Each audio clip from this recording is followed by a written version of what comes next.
Hello everybody. अभी तक जो हम डिस्कस कर रहे थे क्लास 12th के सरफेस केमिस्ट्री चैप्टर पे, आज मैं थर्ड लेक्चर की बात कर रहा हूँ। सेकंड लेक्चर में मैंने आपको बताया कि कैटलिस्ट क्या होता है, किस टाइप से वो रेट के रिएक्शन को रिएक्शन की रेट को अफेक्ट करता है, रिएक्शन की रेट किस टाइप से वेरी करती है, बढ़ती है या घटती है, नेगेटिव और पॉजिटिव कैटलिस्ट क्या होते हैं। इसके साथ साथ मैंने आपको बताया है कि कैटलिस्ट कितने टाइप के होते हैं, हेट्रोजीनियस कैटलिस्ट क्या होता है, होमोजीनियस क्या होता है, और लैंग्यूर एडजॉर्प्शन आइसोथर्म कंप्लीट कर चुका हूँ। आज हम बात करेंगे एंजाइम्स कैटलिसिस की। Enzymes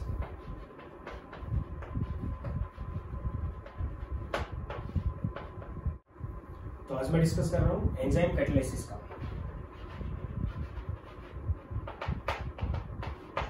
enzyme catalyst, enzymes biological catalyst होते हैं।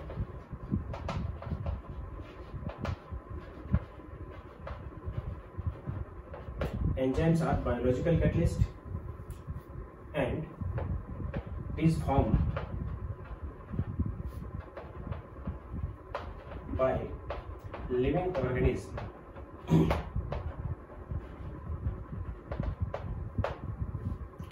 और लिविंग जो भी एनिमल या फिर प्लांट होते हैं वो इनको फॉर्म करते हैं, इनको बनाते हैं एंजाइम्स को। बायोलॉजिकल कैटलिस्ट है, यानी बायोलॉजिकल एक्टिविटी की हमारी बॉडी के अंदर भी अगर हम देखें तो हमारी बॉडी के अंदर लगभग 2000 की बायोकेमिकल रिएक्शंस प्रोसीड हो रही हैं।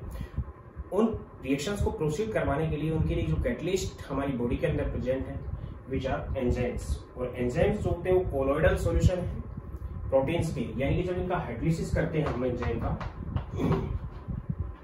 Enzymes are colloidal solution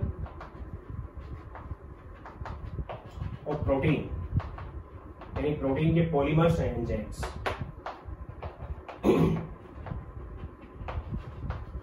these are polymer of protein. जब इनको हम हाइड्रोलाइज करते हैं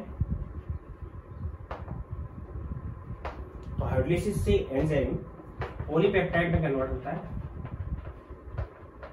और पॉलीपेप्टाइड एक प्रोटीन है।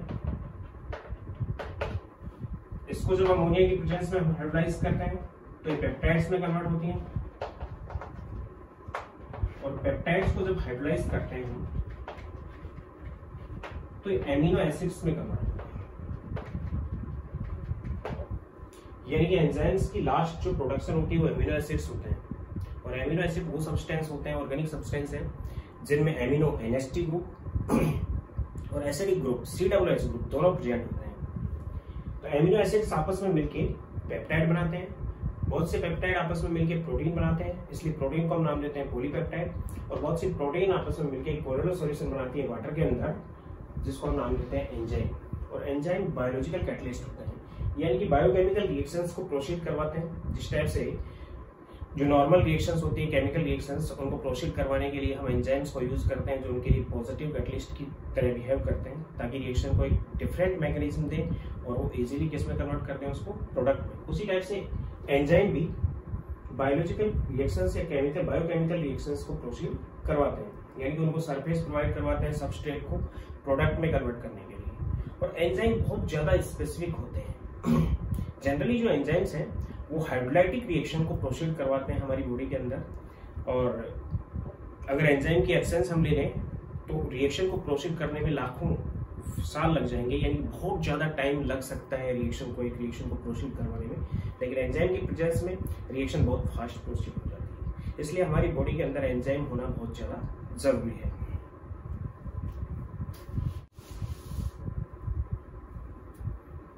Means enzymes are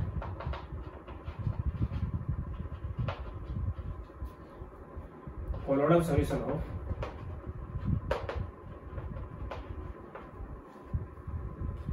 protein in water. Water के अंदर एंजाइम्स कोलोइडल सॉल्यूशन होते हैं, लिविंग थिंग इनको फॉर्म करती हैं फॉर बायोकेमिकल रिएक्शंस।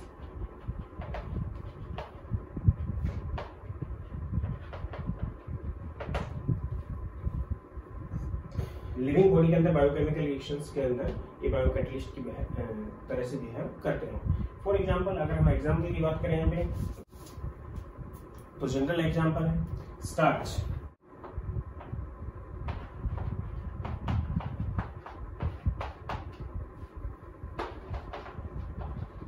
स्टार्च इसका हाइड्रोलाइसिस होता है, वाटर के साथ इसकी रिएक्शन होती है in presence of diastase enzyme. Enzyme जो यूज होता है डायस्टेज होता है, स्टार्च की वाटर के साथ रिएक्शन से इसको माल्टोज में कन्वर्ट करता है। C12H22O11 रिएक्शन बैलेंस नहीं है, माल्टोज में कन्वर्ट करता है। It is hydrolysis of starch.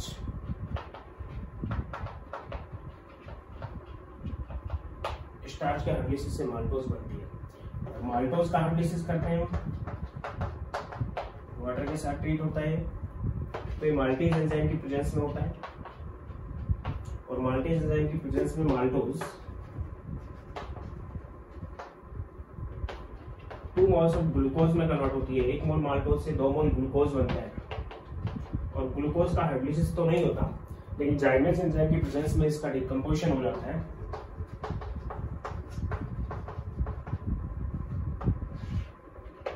जाइमेज enzyme की प्रेजेंस में डिकम्पोज से it convert into C2H5OH plus CO2, 2CO2 and 2C2H5OH ethyl alcohol बनता है इससे, जो कि फर्मेंटेशन का लास्ट प्रोडक्ट है। यानी कि स्टार्च से हम इथाइल अल्कोहल में जितनी भी वाइन इंडस्ट्रीज हैं वो इस रिएक्शन को यूज करती हैं। स्टार्च को माल्टोज में, माल्टोज को ग्लूकोज में और ग्लूकोज को कन्वर्ट करती है जाइमेज एंजाइम की प्रेजेंस के अंदर इथाइल अल्कोहल में। मींस वाइन इंडस्ट्रीज जितनी भी होती है वो इथाइल अल्कोहल उसका लास्ट प्रोडक्ट होने की वजह से फर्मेंटेशन रिएक्शन को यूज करती हैं। ये लोग ये रिएक्शन, इसके अलावा हम और रिएक्शन दे सकते हैं। Version of cane sugar,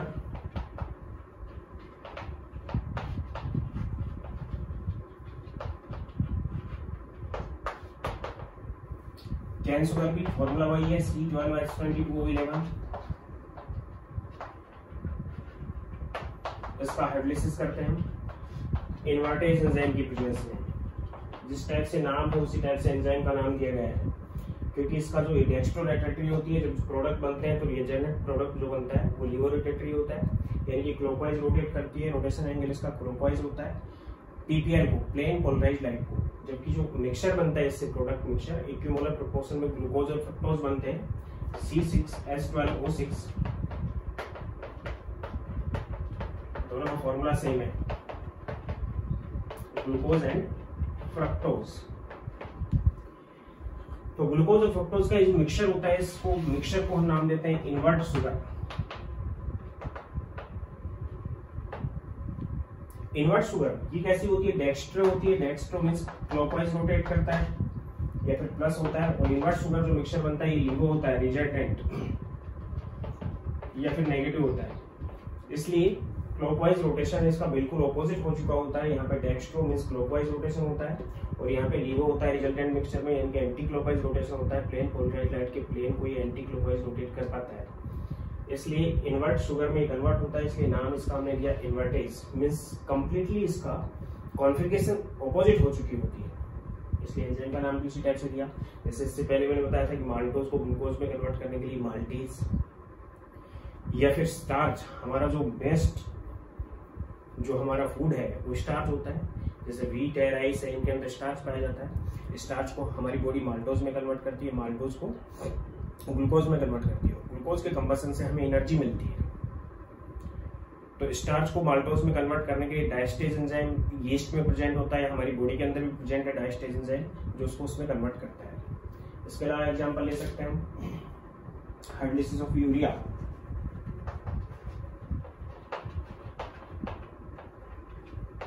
urea का हाइड्रोलाइसिस यूरिएज एंजाइम की प्रेजेंस में NH2 CONH2, it is urea.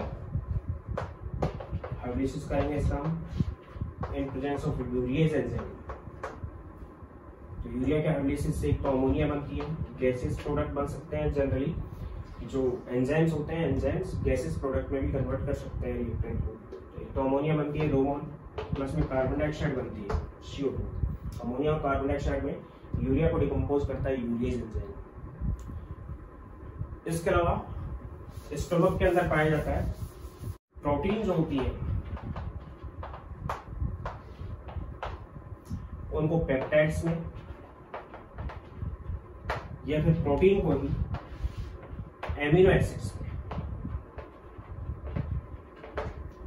Protein को पेप्टाइड्स में और प्रोटीन को किस में कन्वर्ट करते हैं, एमिनो एसिड्स में। ये भी हाइड्रोलिसिस रिएक्शन है, वाटर यूज होगा यहाँ पे। तो यहाँ पे तो एंजाइम यूज होता है विच इज पेप्सिन, और यहाँ पे एंजाइम यूज होता है विच इज ट्रिप्सिन। पेप्सिन जो एंजाइम पाया जाता है वो स्टमक में पाया जाता है,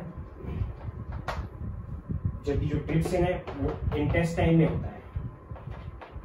यानी प्रोटीन जो होती है स्टमक के अंदर पेप्सिन की प्रेजेंस में पेप्टाइड में कन्वर्ट हो जाती है। बताया मैंने अभी कि प्रोटीन से पेप्टाइड बनते हैं, पेप्टाइड से एमिनो एसिड बनते हैं। जबकि प्रोटीन को डायरेक्ट एमिनो एसिड में इंटेस्टाइन में, मींस बॉडी के अंदर जो प्रोटीन जाएगी तो स्टमक में उसका डाइजेशन जो हो गया वो पेप्टाइड में कन्वर्ट हो चुकी होगी। उसके बाद अगर डाइजेशन के लिए प्रोटीन बची हुई है तो इंटेस्टाइन में जाने के बाद ट्रिप्सिन एंजाइम उसको डायरेक्ट एमिनो एसिड्स में कन्वर्ट करता है। इसी टाइप से जो मिल्क है उसको कर्ड में बदलने के लिए लैक्टिक बेसिलाई एक एंजाइम है जो मिल्क के अंदर पाया जाता है, जो उसको मिल्क को जनरली किसमें कन्वर्ट कर देता है, कर्ड में कन्वर्ट कर देता है। इसी टाइप से जो नाइट्रोजनेज एंजाइम है, नाइट्रोजनेज जो लेग्यूमिनेसी जैसे मटर है, पी या फिर कोई भी बीन्स है, उनकी जो रूट्स होती है उनके अंदर पाए जाते हैं। वो क्या करते हैं, नाइट्रोजनेज जो नाइट्रोजन गैस होती है उसको अमोनिया में कन्वर्ट कर देते हैं। नाइट्रोजन की वाटर के साथ ट्रीटमेंट से उनको अमोनिया में कन्वर्ट कर देते हैं, और अमोनिया प्लांट्स के लिए बहुत ज्यादा यूजफुल होती है। तो जो जितने भी लेग्यूमिनेसी प्लांट्स होते हैं उनकी रूट्स के अंदर पाए जाने वाले जो नाइट्रोजनेज एंजाइम है वो नाइट्रोजन को डायरेक्ट अमोनिया में कन्वर्ट करते हैं। इसके अलावा हम बहुत एग्जाम्पल ले सकते हैं।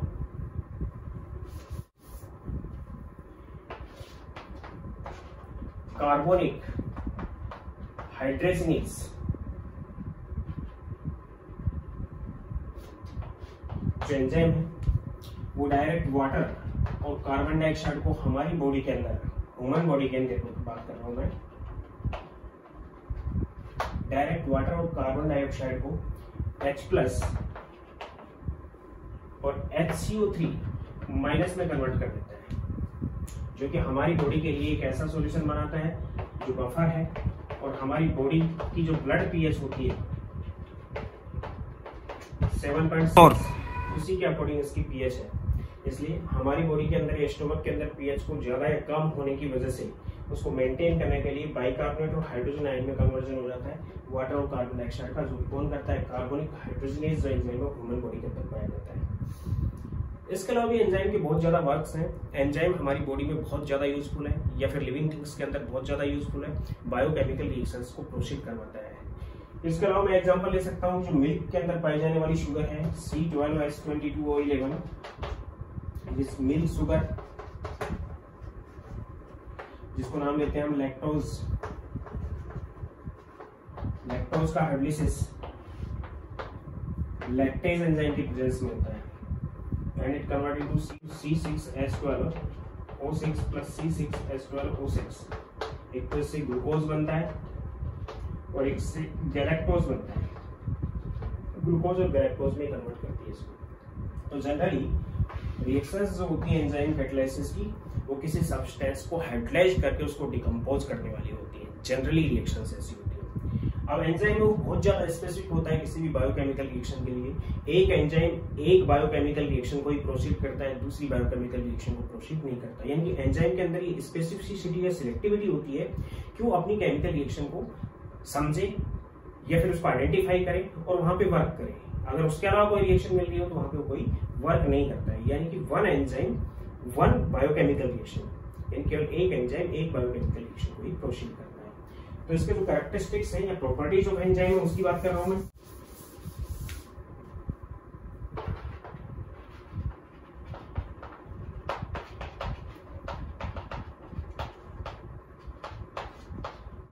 Number first, one enzyme one biochemical reaction.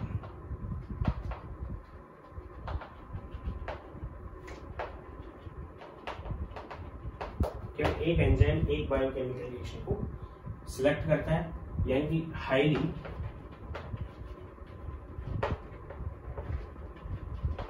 Specificity, enzyme की हाईली स्पेसिफिसिटी होती है, जिसकी वजह से वो केवल एक ही केमिकल रिएक्शन को प्रोसीड करवाता है।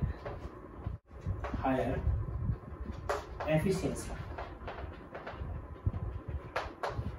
एंजाइम की एफिशिएंसी बहुत ज्यादा होती है, यानी कि इन पर मिनट 1 एंजाइम प्रोसीड या फिर convert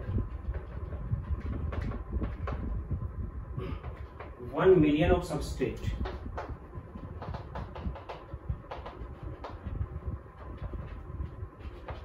to product. 1 million substrate को, 1 मिलियन रिएक्टेंट को, million of reactant of substrate कोई प्रोडक्ट में कन्वर्ट कर देते हैं। ये सब बहुत ज्यादा एफिशिएंसी रखता है enzyme. Third, selectivity,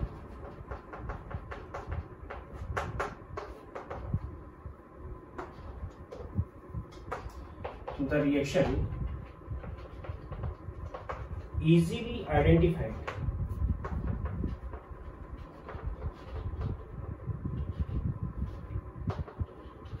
by enzyme, enzyme अपनी रिएक्शन को इजीली आइडेंटिफाई कर लेता है।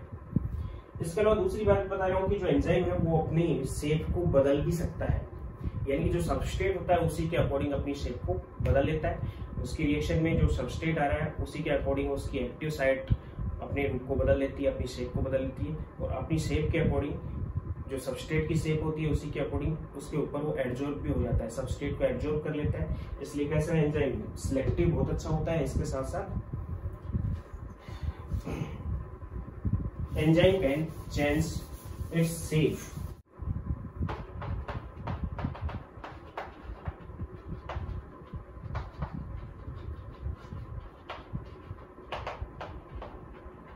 एंजाइम अपनी शेप को चेंज कर सकता है। किसके अकॉर्डिंग? According to substrate.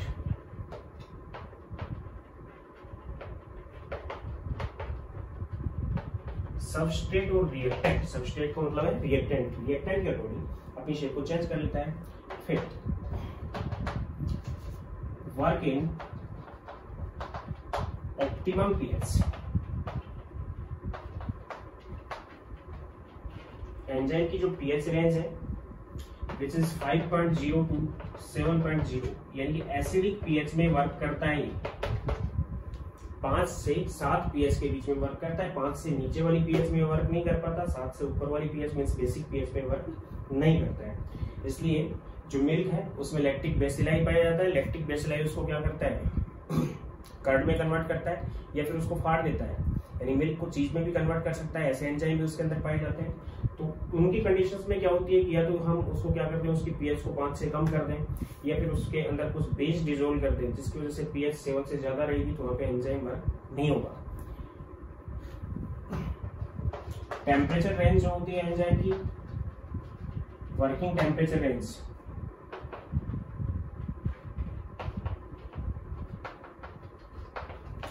वो 25 degree centigrade to 37 degree centigrade होता है।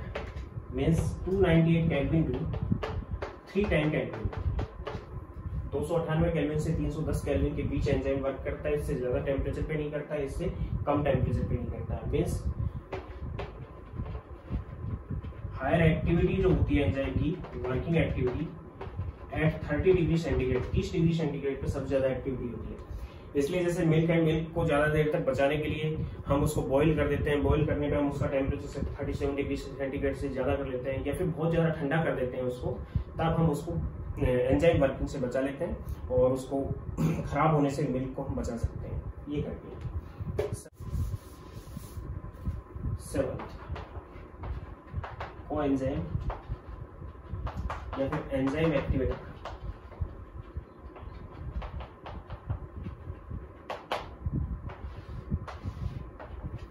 एंजाइम की वर्किंग कैपेसिटी को इंक्रीज करने के लिए, एंजाइम की वर्किंग कैपेसिटी को बढ़ाने के लिए उसके साथ कुछ सब्सटेंस, जैसे जनरली हम इनऑर्गेनिक आयंस होते हैं जनरली कोएंजाइम जो होते हैं वो इनऑर्गेनिक आयंस हो सकते हैं, like sodium, magnesium, zinc, manganese, cobalt, copper. इस टाइप के जो आयंस होते हैं अगर वो एंजाइम के पास होते हैं तो एंजाइम की एक्टिविटी को इंक्रीज करते हैं। एंजाइम की एक्टिविटी को इंक्रीज कैसे करते हैं? ये एंजाइम के एक्टिव साइट्स के ऊपर बॉन्ड बनाते हैं, जिसकी वजह से एडजॉर्प्शन की नेचर उसकी बढ़ जाती है, जिसकी वजह से ये एंजाइम की एक्टिविटी को इंक्रीज करते हैं। मींस एंजाइम या फिर इनऑर्गेनिक आयंस के अलावा क्या हो सकती है? विटामिन हो सकती है। और विटामिन कैसी होनी चाहिए? जिनमें नॉन प्रोटीन हो, जिनमें प्रोटीन नहीं पाई जाएगी वैसी विटामिन हो सकती हैं जो कि एंजाइम एक्टिवेटर का वर्क करती हैं। Active ions bonded with active site of enzyme and also easily bonded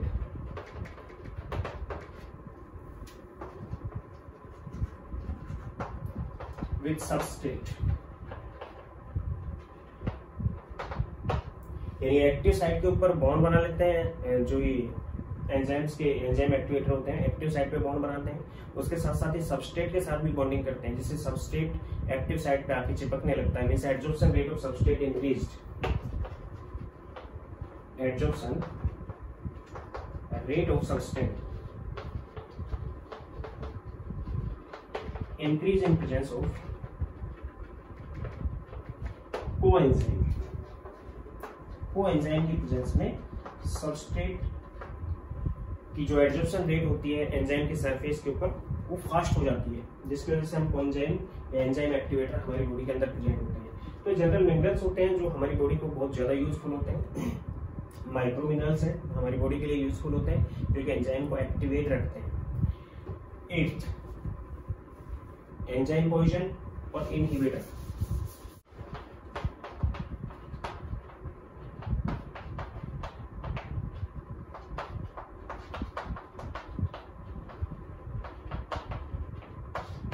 enzyme position और इनहिबिटर जो एंजाइम्स की एक्टिविटी को डिक्रीज करते हैं वो सब्सटेंस एंजाइम पोजीशन होते हैं। Means substance which decrease enzyme activity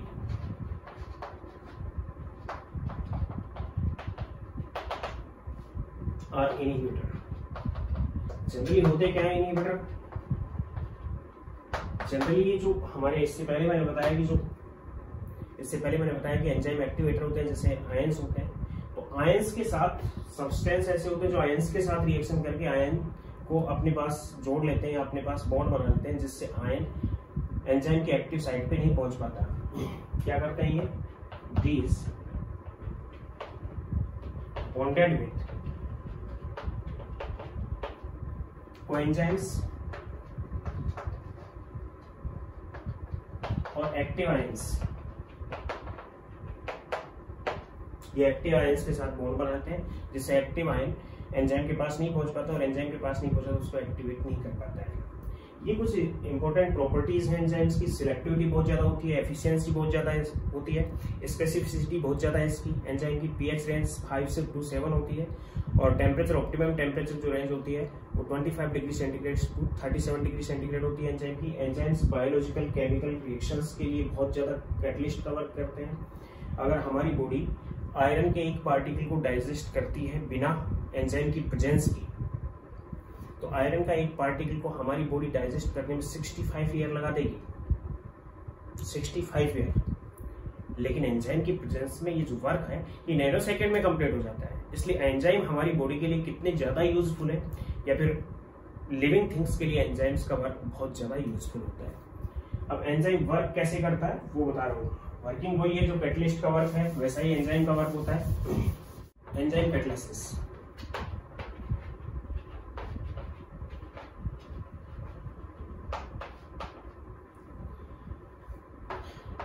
enzyme substrate के साथ पहले एंजाइम सबस्ट्रेट एक्टिविटी कॉम्प्लेक्स बनाता है। एंजाइम सबस्ट्रेट है, ये इसे एंजाइम को नोट किया मैंने, एस सबस्ट्रेट है जो रिएक्टेंट होता है, एंजाइम सबस्ट्रेट कॉम्प्लेक्स बनता है, यहाँ पे इक्विलिब्रियम बन जाता है, इससे ये वापस इसमें भी आ सकता है।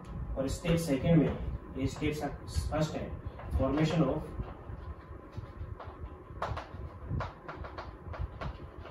Enzyme substrate activated complex.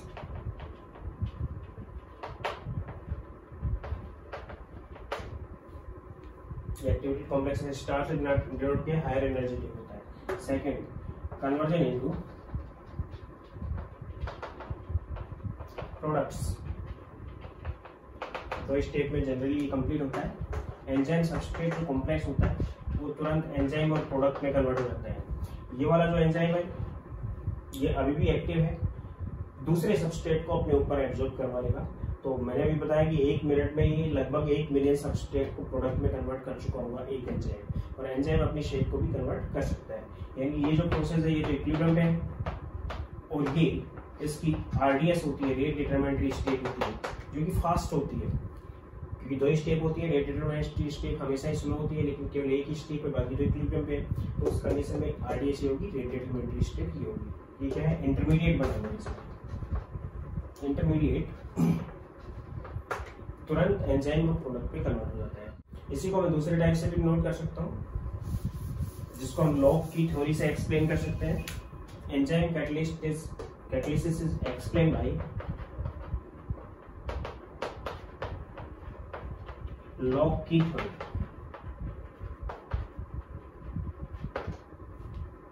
जिस टाइप से एक लॉक को ओपन करने के लिए एक पर्टिकुलर की चाहिए, स्पेसिफिक की चाहिए उसके लिए, उसी टाइप से एक बायोकेमिकल रिएक्शन को प्रोसीड करवाने के लिए एक स्पेसिफिक उसके लिए एंजाइम की नीड होती है। तो सबसे पहले क्या होता है, एंजाइम सपोज करो ये है, ये अपनी शेप, सबस्ट्रेट सपोज करो ये है, ये मैंने सबस्ट्रेट लिया है, substrate means reactant. Enzyme substrate को आइडेंटिफाई करेगा, आइडेंटिफाई करने के बाद अपनी शेप को चेंज कर लेगा,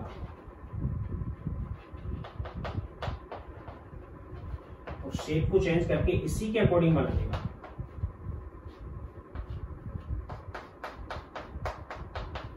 इसके बाद ये तो एंजाइम हो गया और ये सबस्ट्रेट हो गया। ये एंजाइम सबस्ट्रेट कॉम्प्लेक्स बनाते हैं फर्स्ट स्टेप के अंदर, यानी कि एंजाइम अपनी शेप को चेंज भी करता है सबस्ट्रेट के अकॉर्डिंग। यानी कि आप देखिए एंजाइम है,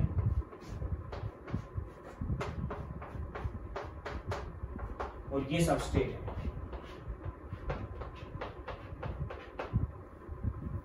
ये इसकी एक्टिव साइट है। सबस्ट्रेट की इस साइट को ये अपने ऊपर एब्जॉर्ब करवा लेगा, यानी फर्स्ट स्टेप इस टाइप से होगी।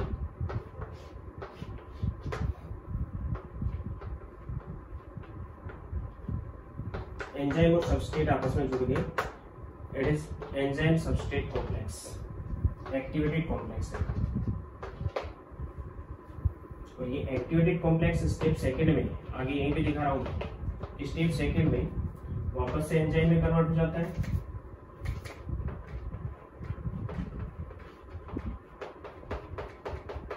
और प्लस में प्रोडक्ट में कन्वर्ट हो जाता है।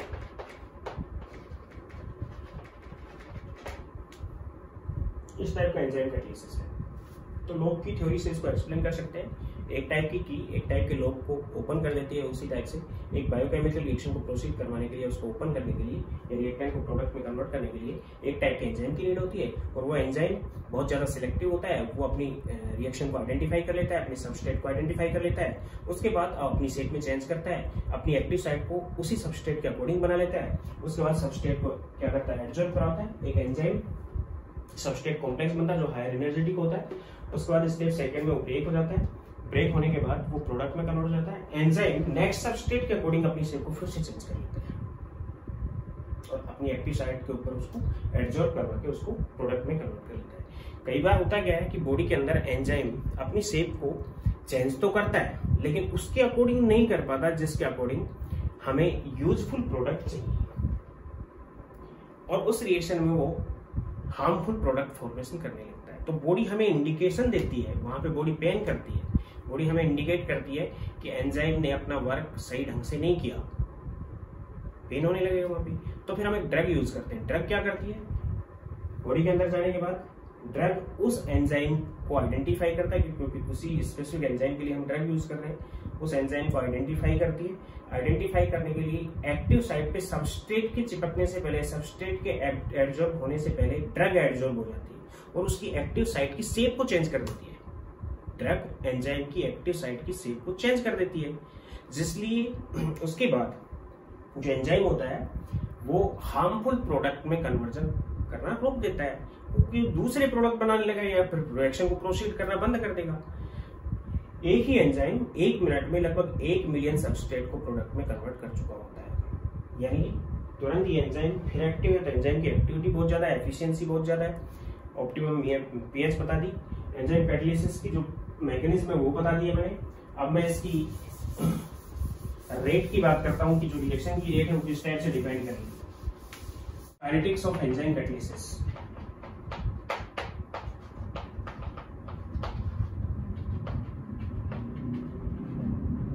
एंजाइम कैटालिसिस की काइनेटिक्स।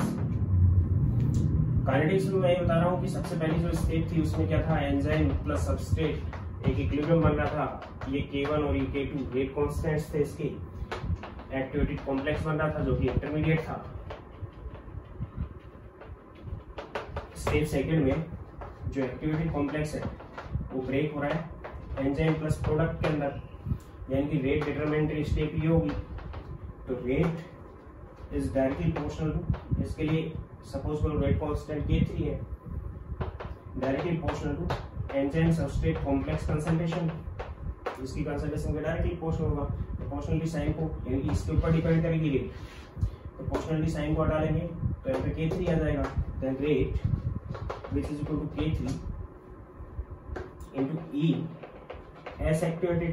अब ES activated की कंसंट्रेशन हमारे पास नहीं थी, हमने तो कंसंट्रेशन इनके लिए ले रखी है, इनसे लेके चलेंगे, तो इस इक्विलिब्रियम की हेल्प से हम इसकी कंसंट्रेशन को इनकी टर्म में निकाल लेंगे। फ्रॉम इक्वेशन फर्स्ट या फर्स्ट इक्वेशन से क्या आ जाएगा, K equilibrium which is equal to K1 upon K2।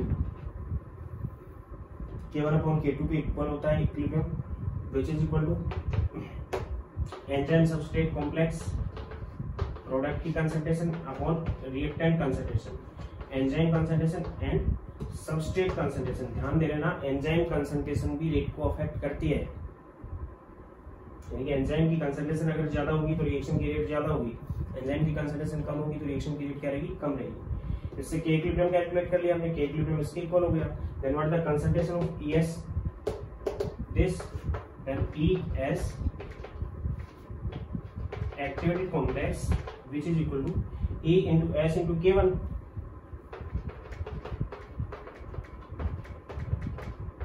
Upon K2, K1 upon K2, ये आ गई ES एक्टिवेटेड कॉम्प्लेक्स की कंसंट्रेशन। इस कंसंट्रेशन को हम यहाँ पुट कर देंगे, रेट आ जाएगी हमारे पास, तो रेट आ जाएगी यहाँ पे, यहाँ फाइनली यहाँ पे लिख रहा हूं मैं, rate is equal to K3 into K1 upon K2 into enzyme concentration into substrate concentration, और ये कांस्टेंट हो गया जिसको मैं K से नोट कर रहा हूँ। तो rate which is equal to K enzyme concentration power 1 और सबस्ट्रेट कंसंट्रेशन पावर 1, यानी कि एंजाइम और सबस्ट्रेट दोनों की कंसंट्रेशन के डायरेक्टली प्रोपोर्शनल होगी रेट जो होगी रिएक्शन, यानी कि एंजाइम की कंसंट्रेशन पे भी रिएक्शन की रेट डिपेंड करेगी। ये था एंजाइम कैटालिसिस, यानी एंजाइम होते क्या है, क्यों हमारी बॉडी के लिए यूजफुल है और किस टाइप से हम इनको क्लासीफाई कर रहे हैं, और इनकी रिएक्शन मतलब काइनेटिक्स क्या है और किस टाइप से इनकी मैकेनिज्म है, लॉक की थ्योरी से हम इसको एक्सप्लेन कर सकते हैं। इसके बाद नेक्स्ट टॉपिक ले रहा हूं मैं इसमें, विच इज कोलर्ट। सबसे पहले थॉमस ग्राहम ने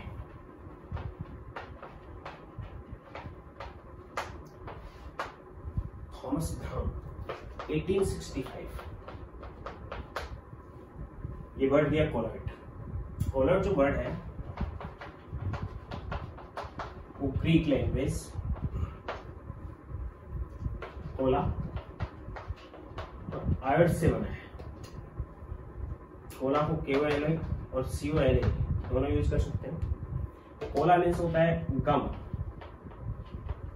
और ग्लू, गम और ग्लू। ग्लू या गम लाइक जो सब्सटेंस है, इसका मतलब होता है लाइक, गम लाइक सब्सटेंस को सबसे पहले कोलॉइड नाम दिया गया। मीनिंग इनिशियली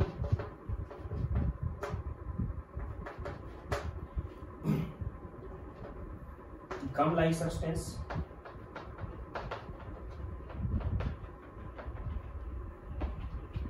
called colloid, लेकिन बाद में इसकी डेफिनेशन को चेंज किया गया। यानी सबसे पहले जो बिल्डिंग डेवलप की कोलॉइड सॉल्यूशंस के लिए, वो कोलॉइड जो नाम दिया गया वो थॉमस ग्राम ने 1865 में रखा। वो उन सब्सटेंस के लिए रखा जो गम लाइक सब्सटेंस थे, जिनके अंदर ग्लू था कुछ, उसके अकॉर्डिंग इसको नाम रखा। इनिशियली गम लाइक सब्सटेंस को कोलॉइड नाम दिया गया 1865 में। यानी ग्राहम ने सॉल्यूशंस को दो पार्ट में डिवाइड किया। Solutions are divided into two parts according to Graham.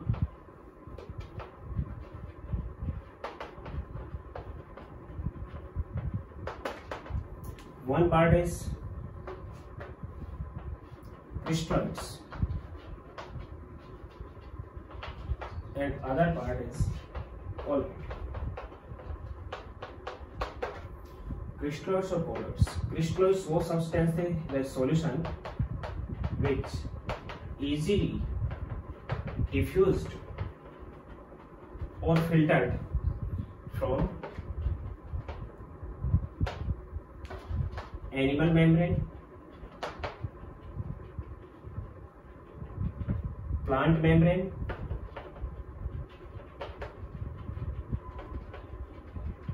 और फिल्टर पेपर।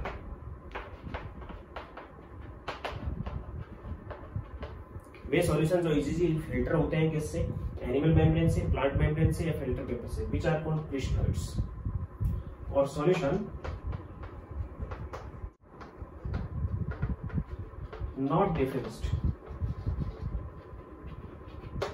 फ्रॉम एनिमल और प्लांट मेम्ब्रेन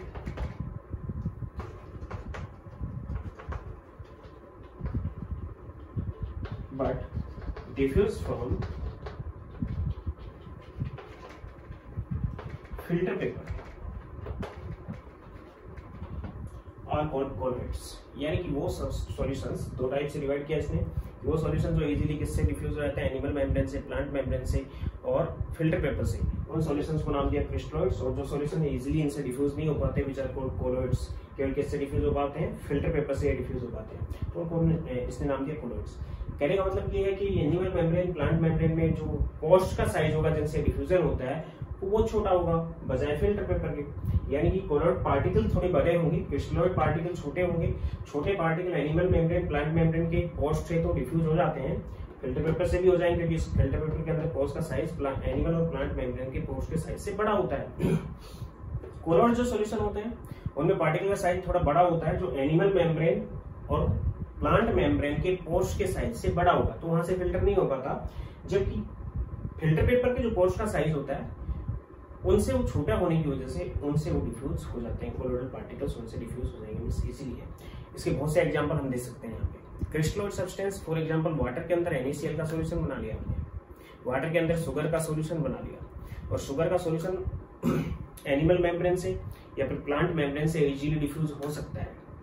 फॉर एग्जाम्पल हमारे को पसीना आता है, स्वेटिंग होती है, तो उस कंडीशन में जो वाटर बाहर निकलता है वो प्योर वाटर नहीं होता, उसके साथ सॉल्ट भी प्रेजेंट होते हैं, मींस उसके अंदर डिजोल्व सॉल्ट भी एनिमल मेम्ब्रेन से बाहर आ चुके हैं, इसका एनिमल मेम्ब्रेन से वो डिफ्यूज हो चुके हैं। जबकि हमारा जो ब्लड है, ब्लड भी एक लिक्विड स्टेट में, ब्लड हमारा एनिमल मेम्ब्रेन से बाहर नहीं आ पा रहा है क्योंकि ब्लड के अंदर प्रेजेंट पार्टिकल कोलोइडल पार्टिकल की फॉर्म में होते हैं, तो कोलोइडल पार्टिकल बाहर नहीं आ पा रहे हैं। इसका मतलब ब्लड तो कैसा सॉल्यूशन हो गया? Colloidal solution. और वाटर के अंदर NaCl का सॉल्यूशन कैसा हो गया? Crystalloid solution. तो क्रिस्टलॉइड सॉल्यूशंस में जनरली आयंस होते हैं जो कि इजीली डिफ्यूज हो सकते हैं, जब कोलोइड सॉल्यूशन में आयंस होते तो हैं, आयंस भी होते हैं, लेकिन पार्टिकल साइज उनका बड़ा होता है, एग्रीगेशन उनके अंदर होता है, तो एक बड़ा पार्टिकल होने की वजह से कोलोइडल पार्टिकल डिफ्यूज नहीं हो पाते हैं एनिमल और प्लांट मेम्ब्रेन से। इसका जनरल एग्जांपल दे सकता हूं मैं, कि कोई भी प्लांट है, जैसे प्लांट हम ओक का प्लांट देखते हैं, ओक उसमें व्हाइट फ्लूइड आता है। रबर प्लांट देख सकते हैं, उसके स्टेम को कट लगाएंगे तो व्हाइट फ्लूइड आएगा, यानी फ्लूइड उसके अंदर है, लेकिन प्लांट मेम्ब्रेन से वो बाहर नहीं आ पा रहा जब तक कि हम कट नहीं लगाए। हम उसके स्टेम में अगर कोई कट लगा देते हैं तो वहां से फ्लूइड बाहर आने लगेगा। व्हाइट फ्लूइड, जो लेटेक्स नाम दिया हमने उसको, वो बाहर आएगा क्योंकि वो कोलोइडल सॉल्यूशन की फॉर्म में है, तो प्लांट मेम्ब्रेन से वो डिफ्यूज नहीं हो पा रहा। जबकि जो वाटर होता है और जो सॉल्ट्स होते हैं वो इजीली प्लांट की जो लीफ होती है उस लीफ में से जब सनलाइट उसके ऊपर गिरती है तो लीफ के अंदर जो पोर्स होते हैं उनसे बाहर आ जाते हैं। इसके एग्जाम्पल हम दे सकते हैं NaCl in water, sugar in water. इसके एग्जाम्पल ले सकते हैं हम लेटेक्स। लेटेक्स बता दिया मैंने, रबर ट्री के अंदर या फिर ओक ट्री के अंदर व्हाइट फ्लूइड निकलता है, लेटेक्स या फिर ब्लड। और भी बहुत से एग्जाम्पल इनके हम दे सकते हैं। तो शुरुआत में थॉमस ग्राम ने सॉल्यूशंस को दो पार्ट में डिवाइड किया। वो सॉल्यूशंस जो एनिमल मेम्ब्रेन और प्लांट मेम्ब्रेन से डिफ्यूज हो पाते हैं, फिल्टर पेपर से भी हो पाते हैं, उनको क्रिस्टलोइड नाम दिया। वो सॉल्यूशंस जो एनिमल और प्लांट मेम्ब्रेन से डिफ्यूज नहीं हो पाते हैं, फिल्टर पेपर से हो पाते हैं केवल, वो कोलोइडल सॉल्यूशन थे। एग्जाम्पल मैंने आपको बता दी। बाद में इस डेफिनेशन को चेंज किया गया और इसको on the basis of nature of solutions as well as particle size के बेस पे इनको डिवाइड किया गया। यानी कि कोलोइडल सॉल्यूशंस का जो आइडिया दिया था वो 1865 में थॉमस ग्राहम ने दिया था। इसके बाद सॉल्यूशंस आर फर्दर डिवाइडेड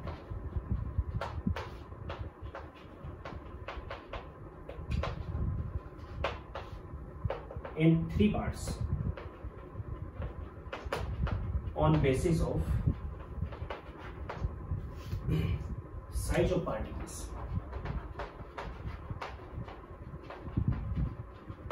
और साइज ऑफ पार्टिकल्स में भी मैं बात कर रहा हूं, ध्यान दे लेना। सॉल्यूशन के अंदर दो चीजें होती हैं, एक तो होता है सॉल्यूट और एक होता है सॉल्वेंट। हम पार्टिकल की जो बात कर रहे हैं वो सॉल्यूट के पार्टिकल की बात कर रहे हैं। अगर सॉल्यूशन आपके पास कोलोइडल सॉल्यूशन है तो इसमें भी दो चीजें होंगी, एक सॉल्यूट होगा और एक सॉल्वेंट होगा। यहां पे हम सॉल्यूट को नाम देंगे डिस्पर्स्ड फेज और इसको मैं डीपी से नोट करूंगा। सॉल्यूट जो कम क्वांटिटी में प्रेजेंट है उसको नाम देंगे हम डिस्पर्स्ड फेज, केवल कोलोइडल सॉल्यूशंस की फॉर्म में। या फिर सॉल्वेंट जो प्रेजेंट है उसको हम नाम देंगे डिस्पर्शन मीडियम।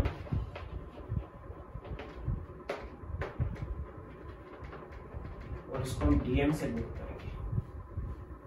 इन कोलोइडल सॉल्यूशन है डीएम और डीपी या सस्पेंशन है तो भी हम डीएम और डीपी बोल सकते हैं, लेकिन जो टोटल सॉल्यूशन है उसके अंदर हम सॉल्यूट और सॉल्वेंट ही नाम देते हैं। तो on the basis of size of particles 3 parts इसको डिवाइड किया। इसको नोट कर लेना कि 3 टाइप के सॉल्यूशंस हैं। इस सॉल्यूशन में पार्टिकल का साइज बहुत छोटा है। कौन से पार्टिकल का? सॉल्यूट पार्टिकल का। और सॉल्वेंट पार्टिकल का साइज तो लिक्विड स्टेट में होते, सॉल्वेंट पार्टिकल का साइज भी बहुत छोटा है। तो इस सॉल्यूशन को हम नाम देते हैं ट्रू सॉल्यूशन। True solution. इस सॉल्यूशन को हम नाम दे रहे हैं कोलोइडल सॉल्यूशन, जिसमें पार्टिकल का साइज थोड़ा बड़ा है।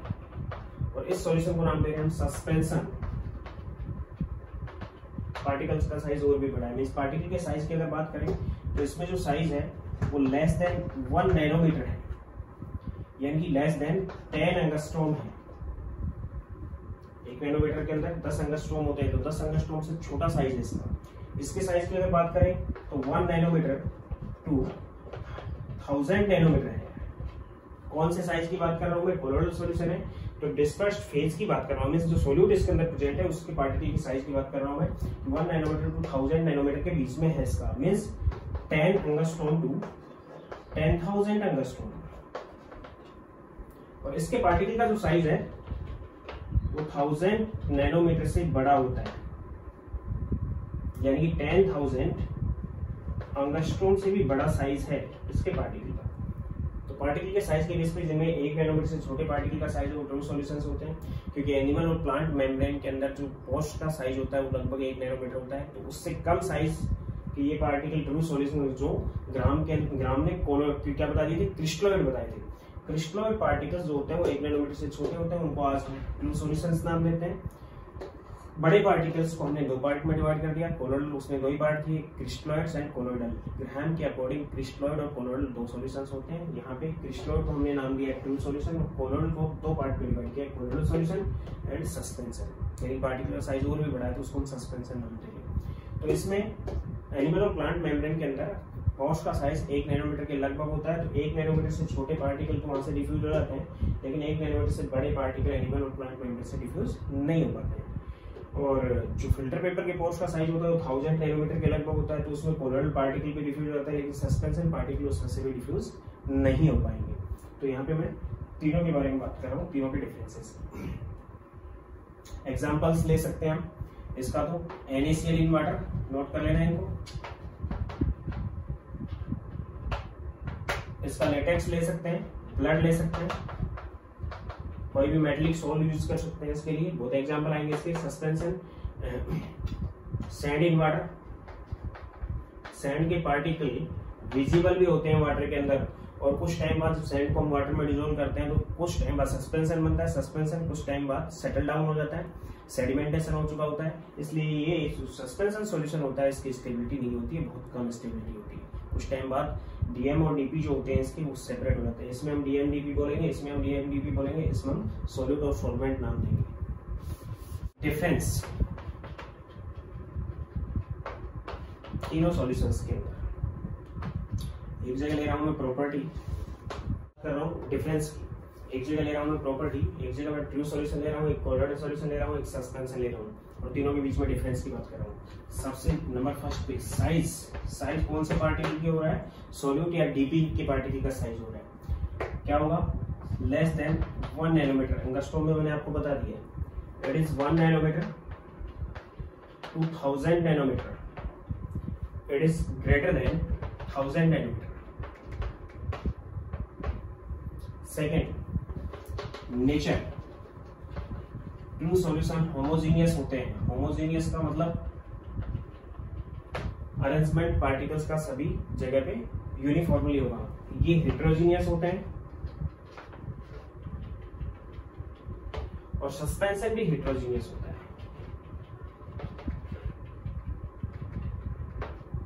सस्पेंशन भी कैसा है, हेटेरोजीनियस है।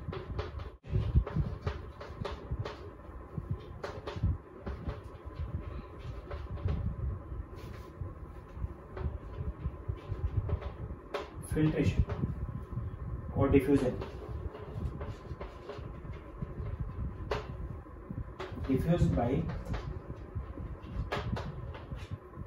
ध्यान देना पार्टिकल की बात कर रहा हूं, डीपी पार्टिकल, डीपी पार्टिकल की बात कर रहा हूं या फिर solute. Diffuse by animal, plant membrane and filter paper.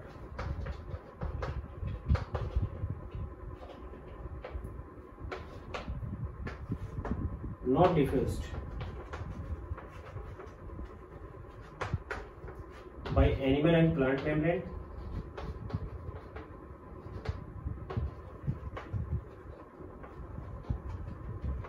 but diffused by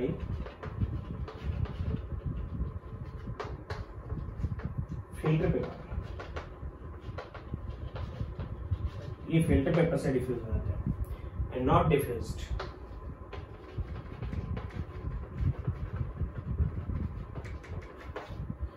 by filter paper, animal membrane और plant membrane। Animal membrane, filter paper और प्लांट मेम्ब्रेन से डिफ्यूज नहीं होगा। विजिबिलिटी, पार्टिकल दिखाई देते हैं कि नॉट विजिबल, इसके पार्टिकल विजिबल नहीं होते हैं, यानी माइक्रोस्कोप से भी इसके पार्टिकल्स को हम नहीं देख सकते हैं, जबकि कोलोइडल सॉल्यूशन के पार्टिकल माइक्रोस्कोपिक होते हैं, माइक्रोस्कोप से इनको हम देख पाते हैं, और ये विजिबल होते हैं नेक्ड आई से भी।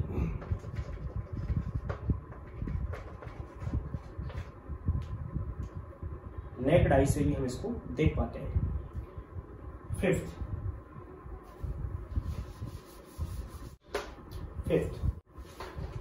motion of particles.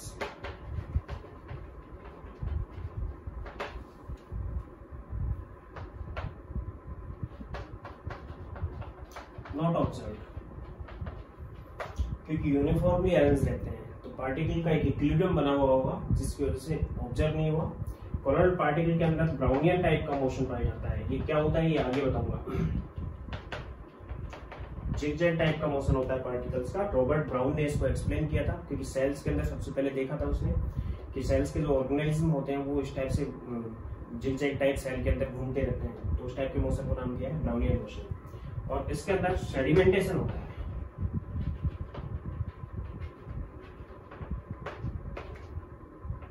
Move toward bottom due to gravity. Gravity की वजह से इसके पार्टिकल रेगुलर बॉटम की तरफ मूव करते हैं। सॉल्यूट के पार्टिकल्स की बात कर रहा हूं। 6th, Tyndall effect. Tyndall effect is by scattering of light, कि पार्टिकल लाइट को स्कैटर कर पा रहे हैं कि नहीं। तो टिंडल इफेक्ट स्पेसिफिक प्रॉपर्टी होती है कोलोइडल सॉल्यूशन की। इसके पार्टिकल का साइज ऐसा होता है कि वो विजिबल रीजन से लाइट के पार्टिकल्स लाइट उनके ऊपर बॉम्बार्ड होती है उसको स्कैटर कर पाते हैं। तो Tyndall effect not true solution express नहीं करते हैं, ये एक्सप्रेस करते हैं। और ये भी बहुत कम क्वांटिटी में, लेस क्वांटिटी के अंदर टिंडल इफेक्ट को एक्सप्रेस करते हैं। बहुत कम क्वांटिटी के अंदर टिंडल इफेक्ट को एक्सप्रेस करते हैं। 7, colour. It depends upon color of iron.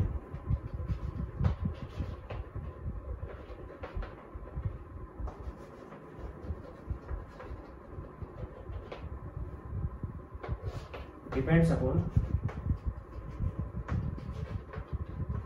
scattering of light. Light के scattering के ऊपर डिपेंड करता है। And these are generally colorless. Generally colourless solution होते हैं। 8, चार्ज। ट्रू सॉल्यूशंस हम दो टाइप से बना सकते हैं, तो इलेक्ट्रोलाइट का बना सकते हैं, नॉन इलेक्ट्रोलाइट का बना सकते हैं। अगर नॉन इलेक्ट्रोलाइट का बनाते हैं तो सॉल्यूशन के अंदर कोई भी पार्टिकल पे चार्ज नहीं होता। यानी कि if solute is non electrolyte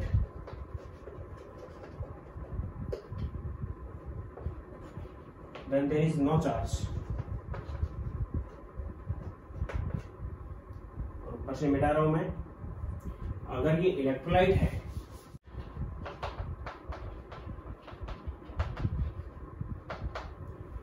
then this cation contain positive and anion contain negative charge। cation पे पॉजिटिव चार्ज होगा और anion पे नेगेटिव चार्ज होगा। कोलोइडल सॉल्यूशन चार्ज होते हैं, जनरली चार्ज होते हैं।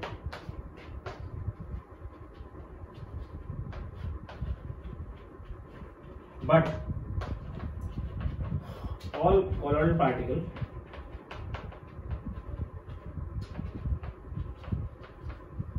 having same charge। सभी कोलोइडल पार्टिकल पे सेम चार्ज होगा, यानी कि एक कोलोइडल सॉल्यूशन या तो पॉजिटिव ही होगा, सभी पार्टिकल पे पॉजिटिव चार्ज होगा, या एक कोलोइडल सॉल्यूशन ऐसा होगा सभी पार्टिकल्स पे कैसा होगा नेगेटिव चार्ज होगा। या फिर डीपी के पार्टिकल पे कोई चार्ज नहीं है तो फिर डीएम के पार्टिकल पे चार्ज होगा। तो जनरली चार्ज पार्टिकल्स होंगे, या फिर दोनों के बीच में अट्रैक्शन ऐसा होगा कि एक पे पॉजिटिव और एक पे नेगेटिव चार्ज हो जाए। जैसे डीपी और डीएम है तो डीपी पे पॉजिटिव हो और डीएम पे नेगेटिव हो तो भी अट्रैक्शन बन सकता है वहां पे। यानी चार्ज पार्टिकल होंगे, जो सोल्यूट के पार्टिकल है उनपे सेम चार्ज होगा।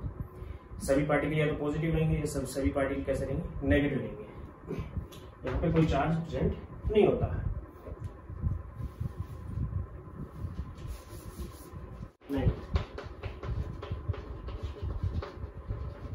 Effect of electricity.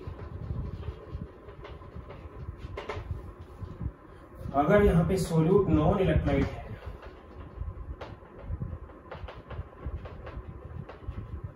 तो देयर इज नो इफेक्ट, कोई इफेक्ट नहीं होगा इलेक्ट्रिसिटी कंडक्ट का, क्योंकि इलेक्ट्रोलाइट ही नहीं है तो आयंस ही नहीं है, आयंस ही नहीं है तो कोई इफेक्ट वहां पे नहीं होगा। और सोल्यूट अगर इलेक्ट्रोलाइट है तो cation move toward cathode,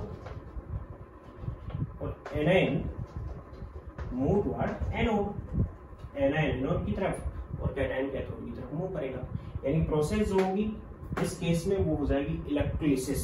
process को हम क्या नाम देंगे यहाँ पे, इलेक्ट्रोलिसिस। नोट कर लेना इसको।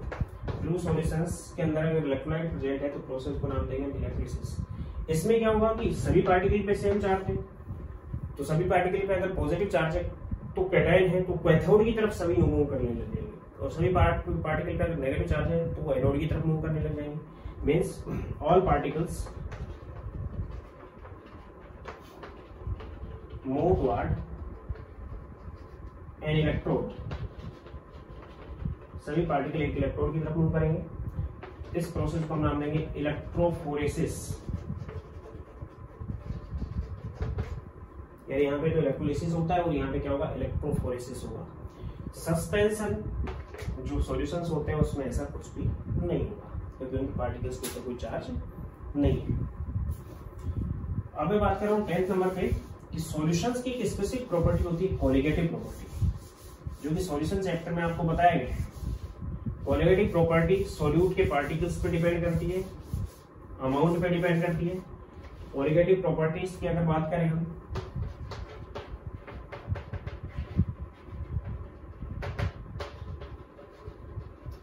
तो हमने सॉल्यूशन जो चैप्टर में पढ़ी थी कोलिगेटिव प्रॉपर्टी, वो सभी एक्सप्रेस करते हैं। कौन कौन से होती हैं, एक तो elevation in boiling point, depression in freezing point, relative lowering in vapour pressure and osmotic pressure. True solution सभी चीजें एक्सप्रेस करते हैं। कोलोइडल सॉल्यूशन भी सभी चीजें एक्सप्रेस करेंगे, लेकिन सस्पेंशन इन चीजों को एक्सप्रेस नहीं करेगा क्योंकि सस्पेंशन में पार्टिकल डिसॉल्व होते ही नहीं है। सिर्फ एक सस्पेंशन बनता है, कुछ टाइम बाद वो सेडिमेंटेशन से डिफरेंट हो जाते हैं, अलग अलग हो जाते हैं। कोलोइडल सॉल्यूशन हेट्रोजीनियस तो होता है लेकिन जनरली उसके अंदर सेडिमेंटेशन नहीं होता, ब्राउनियन टाइप का मोशन चलता है, तो बहुत लॉन्ग टाइम तक हम उसको स्टैंड रख सकते हैं, लेकिन सॉल्यूशन फिर भी कैसा रहेगा, हेट्रोजीनियस होमोजीनियस नहीं बन पाएगा। तो elevation in boiling point, depression in freezing point, relative lowering vapour pressure, osmotic pressure, सभी टाइप की कोलिगेटिव प्रॉपर्टी ट्रू सॉल्यूशन भी एक्सप्रेस करते हैं, कोलोइडल भी एक्सप्रेस करते हैं। लेकिन ट्रू सॉल्यूशन से जो इनकी प्रॉपर्टीज की जो वैल्यू आएंगी वो ज्यादा होती है बजाय किससे, कोलोइडल सॉल्यूशन से। यानी वैल्यूज आर हायर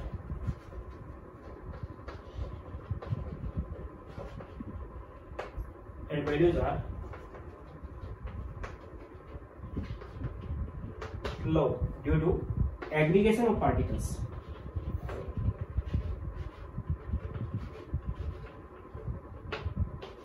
पार्टिकल्स का यहाँ पे एग्रीगेशन हो जाता है। तो सॉल्यूशन चैप्टर में वेन डायर फैक्टर पढ़ा था। पार्टिकल्स या तो क्या हो जाते हैं, डिसोसिएट होते हैं या फिर एसोसिएट होते हैं। अगर डिसोसिएट होते हैं तो आई की वैल्यू 1 से ज्यादा होती है, वेन डायर फैक्टर, यानी पार्टिकल एक पार्टिकल कई पार्टिकल में टूट गया। जबकि अगर पार्टिकल्स एसोसिएट होते हैं तो आई की वैल्यू 1 से कम होती है, यानी कई पार्टिकल मिलके एक पार्टिकल में कन्वर्ट हो गई।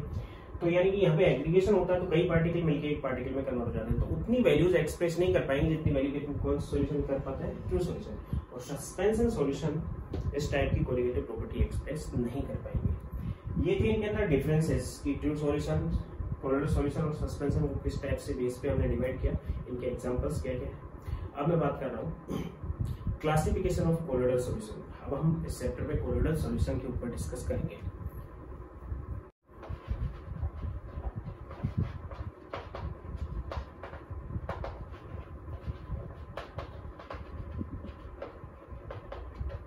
Classification of colligative solution, colligative solutions का classification on basis of, number first पे बता रहा हूं मैं, on basis of physical state of DM and DP. DM and DP बता चुका हूं मैं। डीएम है डिस्पर्सिंग मीडियम और dispersed phase. Dispersed phase is solute और डिस्पर्सिंग मीडियम इज सॉल्वेंट। तो सॉल्वेंट और सॉल्यूट की फिजिकल स्टेट के बेस पे सॉल्यूशंस को हम 9 टाइप से डिवाइड करते हैं, ऐसा सॉल्यूशन में बता चुका हूं मैं। तो यहाँ पे भी कोलिगेटिव सॉल्यूशन को हम 9 टाइप में डिवाइड कर सकते हैं, लेकिन 9th जो सॉल्यूशन बनता है गैस इन गैस, वो होमोजीनियस होता है। Gas in gas is always homogeneous solution. तो गैस इन गैस जो सॉल्यूशन है वो कोलोइडल सॉल्यूशन नहीं होता। सभी कोलोइडल सॉल्यूशन कैसे होते हैं? हेट्रोजीनियस, यानी कि gas in gas always homogeneous होता है। बाकी सभी सॉल्यूशन होमोजीनियस हो सकते हैं और हेट्रोजीनियस भी हो सकते हैं। तो बाकी सभी सॉल्यूशंस तो कोलोइडल सॉल्यूशन के एग्जांपल हो सकते हैं अगर वो हेट्रोजीनियस है तो, और गैस इन गैस कोलोइडल सॉल्यूशन का एग्जांपल नहीं है। यानी कि सॉल्यूशंस जो कोलोइडल सॉल्यूशंस होंगे फिजिकल स्टेट के बेस पे केवल एक टाइप के होंगे। कौन सा कोलोइडल सॉल्यूशन वो नहीं होगा, कोलोइडल सॉल्यूशन नहीं होगा। कौन सा? गैस इन गैस वाला जो सॉल्यूशन हो वो कोलोइडल सॉल्यूशन नहीं होगा। तो एक तो हम बात कर रहे हैं ये कि सॉल्यूट या फिर डीएम, और यहाँ पे हम बात कर रहे हूँ डीपी की। यहाँ पे नेम, सॉल्यूशन का हम स्पेसिफिक नेम भी देते हैं, और यहाँ पे बात करूंगा मैं एग्जांपल्स की। डीपी हमने ले लिया सॉलिड, डीएम भी आपके पास सॉलिड है, या फिर सॉलिड हो सकता है या फिर सॉलिड हो सकता है। ये सॉलिड हो सकता है, लिक्विड हो सकता है और गैस हो सकता है। तो सॉलिड इन सॉलिड, इसको नाम देंगे सॉलिड सॉल्ट। जनरल नेम है इसका सॉलिड सॉल्ट, यानी solid in solid is solid salt. Example ले सकते हैं इसका अलॉयज, रूबी ग्लास, जेमस्टोन, ये हम इसके एग्जांपल दे सकते हैं। दूसरा है लिक्विड इन सॉलिड, सॉलिड के अंदर liquid which is gel, specific name देंगे इसका हम gel. Liquid in solid example दे सकते हैं हम चीज, जेम्स, जेलीज, कार्ड, ये एग्जांपल दे सकते हैं। और गैस इन सॉलिड, इसको हम बोलेंगे gas in solid is solid form, नाम देंगे इसको सॉलिड फॉर्म। एग्जांपल दे सकते हैं sponge, pumice stone and so on. इसके बाद एग्जांपल ले सकते हैं हम solid in liquid, liquid in liquid, gas in liquid. Solid in liquid को हम नाम देते हैं sol, solid in solid is solid sol, solid in liquid is sol. तो जनरली जहां पे मैं सॉल बोलूँ सॉलिड इन सॉलिड है।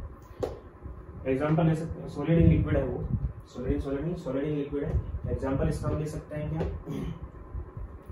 लेटेक्स जिसमें रबर होता है, blood, protein sol, metallic sol, कितने एग्जांपल ऐसे हैं। Liquid in liquid is emulsion, milk,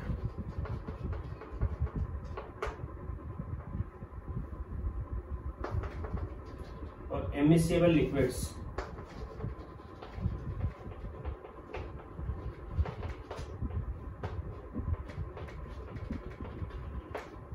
non miscible liquids. And gas in liquid is form, froth, form or froth. Gas and liquid is form or froth. For example, bubbles,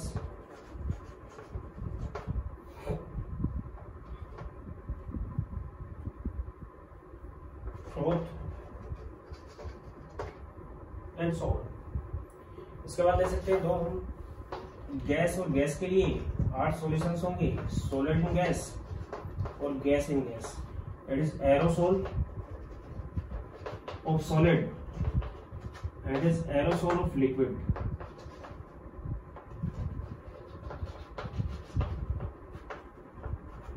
एक aerosol है solid का, एक aerosol है liquid का। Example में यहां लिख रहा हूं aerosol of solid, smoke, aerosol of liquid, fog,